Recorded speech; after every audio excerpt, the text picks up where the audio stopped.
Hi, everyone. My name's Nicola Flanagan, and I am the head of innovation at a school, a primary school in Brisbane, in Queensland. I also work as an Apple professional learning specialist, so that means I work with a range of schools across Queensland, both in a face to face and virtual context. I'm also a Advancing Queensland Digital Champion. I'm going to be talking to you a little bit about drones, particularly in the context in which I've worked.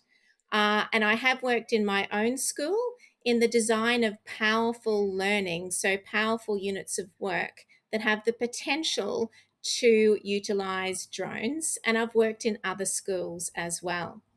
One of the things that I have enabled is the design, as I just said, of powerful units of work that really leverage an authentic context for inquiry. And inquiry is in the Australian curriculum. So there's a range of inquiry skills within curriculum areas like HASS and science and mathematics and health, but also accompanying design in design technologies and digital technologies. Inquiry within HASS, for example, the Australian curriculum states that it's important that students come to understand the world and develop a capacity to respond to challenges now and in the future in innovative, informed, personal, and collective ways, which would appear to be a perfect context for drones. So you can think of climate change, you can think of sustainability themes, using drones as part of a designed solution for good to assist in areas of problem, to assist in areas of disaster, to assist peoples of the world to be able to achieve something that represents a problem. Science, sudden geological changes in extreme weather conditions. So, science in year six, students study these extreme weather conditions and look at tsunamis and look at earthquakes and look at bushfires. STEM knowledge, as articulated in the Australian curriculum, is enriched when learning areas combine to find authentic learning opportunities for students in answer to an identified problem or the creation of a solution. So here lies multiple and a myriad of contexts for the use of drones in response to a problem that's been identified by students. Moving on to the next slide. Also, we have the technologies as a learning area. So we have design and technologies and digital technologies. With design and technologies giving students the opportunity to create designed solutions in a response to a problem, and these design solutions might constitute actual products or services or systems or environments. And drones have the possibility or the potential to play a role in any one of those. Digital technologies also provide students with practical opportunities to use design thinking to be innovative developers of digital solutions.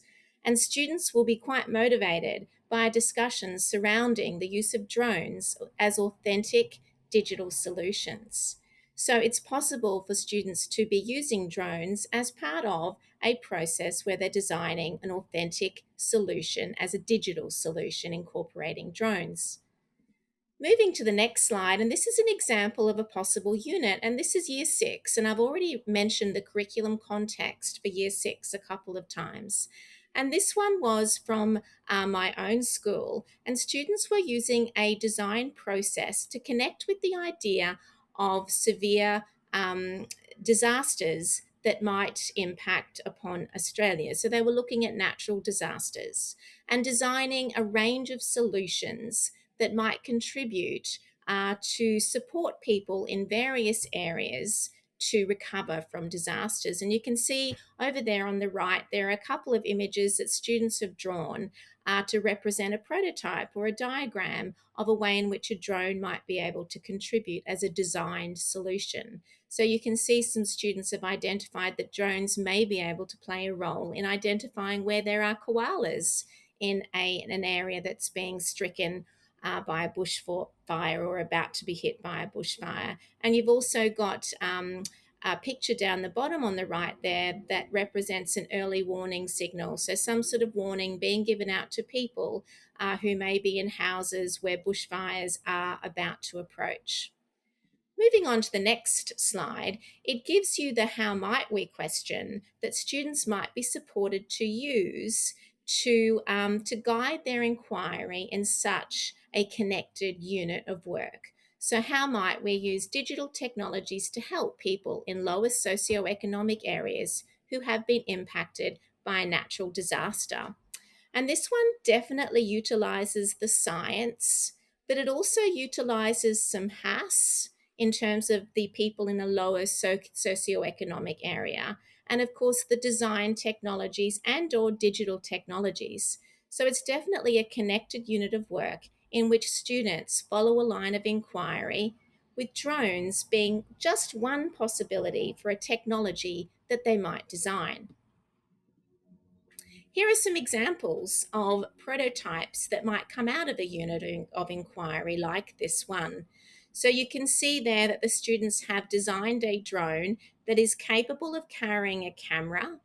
It's capable of carrying another robotic device which can be dropped in order to be sent into crash zones, for example, or disaster zones that have been caused by an earthquake, with the robot fitted with various sensors and cameras to be able to bring back information to the drone or whoever is controlling the drone to give them an insight into an area that they otherwise may not have been able to access. On the right of the slide, you've got some rescue drones. So students are drawing prototypes of drones that may be able to assist after a cyclone has hit. And in the bottom right, you've got an idea that was framed by some students for a drone that may be able to help some farmers and animals in need after a period of drought. Moving on to the next slide, here you've got some other ideas as part of an inquiry unit of work. So, the big disaster zone that is the main photo was a unit of work that was engaging some year two students who were looking at their local area and how the local area might be impacted if there was a natural disaster that then affected natural resources like water.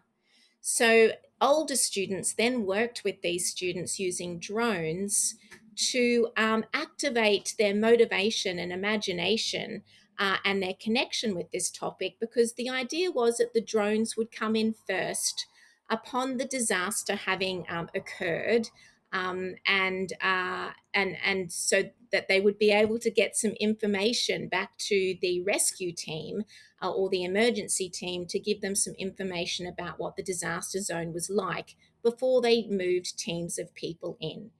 Over on the right, you've also got some students who have been designing a course for use by a drone. So the idea is that they're engaging with the process and production skills within design and technology to design a course for a drone. There's also the other aspect, which is that teachers can be as creative as they like in order to tap into the engagement that will occur with the use of drones. It's also that the teachers might be able to really connect students to their learning and deepen their understanding through the use of drones as well. And mathematics is one area where teachers would be able to do that.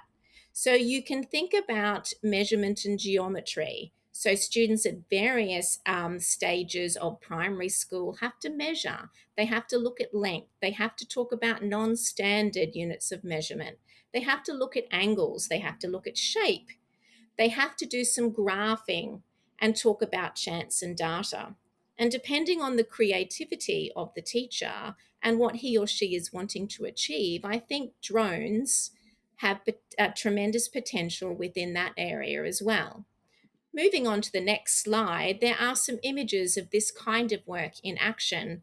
So the main picture is a group of students, and these were year four students, and they're engaging with drones at the beginning of a mathematics unit where they are looking at graphing and grid coordinates.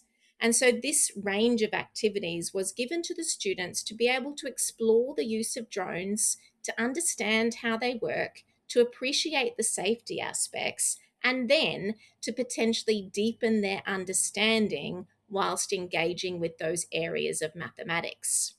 The images on the right are to do with the unit where the students were designing an obstacle course for a drone. So there are lots of practicalities as a teacher and as a leader in schools where drones are used that teachers really need to understand and appreciate. CASA has published this basic rule for schools, and it may depend on your jurisdiction or the type of school that you're working within. But basically, as long as drones are under the weight of 7 kilograms, they are able to be used for research and educational purposes only. The way that I need to mitigate risk and the way that I need to support my own teachers to mitigate risk is demonstrated in this final slide here. So I will use micro drones only, so those ones that are under 200 grams. So there are Tellos and Mambo parrots that are of that type. We use a big, large indoor space. We utilize separation screens if at all possible. And in some of those big halls, you can have screens that actually separate the area into 4 spaces or 2 spaces, and they're terrific. You need to make sure that you've completed a risk assessment. And I know within my jurisdiction that's called a CARA for short. So they need to be completed by the teachers leading the activity. Safety glasses are needed. You need to have the basic routines in place that all teachers are aware of in order to manage and mitigate risk, and perform something with the students like a pre flight briefing or a pre flight checklist so that the students understand the importance of safety and mitigating those risks when drones are in use. Thanks everyone. I hope that you enjoyed that presentation.